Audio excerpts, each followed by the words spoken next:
Hi guys! So for today's video, nandito tayo ngayon sa Apostol Dental Cosmetic Center dahil today magpapa-brace na si Johnny Boy Braces. So nagpa-practice na siya sa sasakyan, paano daw siya magaganon. Mga ganon. So ngayon, puntahan natin siya kasi nagsistart na. And excited na ako kasi syempre, mas lalong pupogi yung asawa ko. Nagpapalaki na ng katawan, nagpapaganda pa ng ngipin. So ano kaya itsura niya mamaya? Let's go!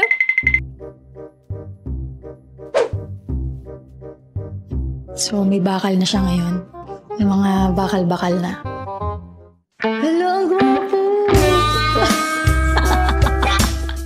So, mamaya, antayin natin matapos si June. And tignan natin kung anong itsura niya nang meron siyang braces. Braces. Whenever you clean your teeth, ito, ang tawag dito, interdental brush. Yan. Okay? Pag let's say, for example, may sumangit, kailangan may dala ka, may bitbit ka nito talaga sa bulsa. Pag kumain ka, yan, pwede mo talaga dito.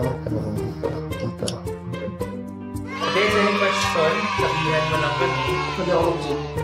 Gym? Walang problema. Walang problema. Ang bawal. Bawal ka na ng sticky starting today. Sticky like sticky rice. Anything na sticky, bawal yun. Kasi didikit yan sa bracket. Okay?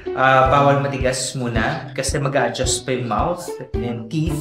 So, as what I have mentioned a while ago, there will be a little bit of movement on your teeth.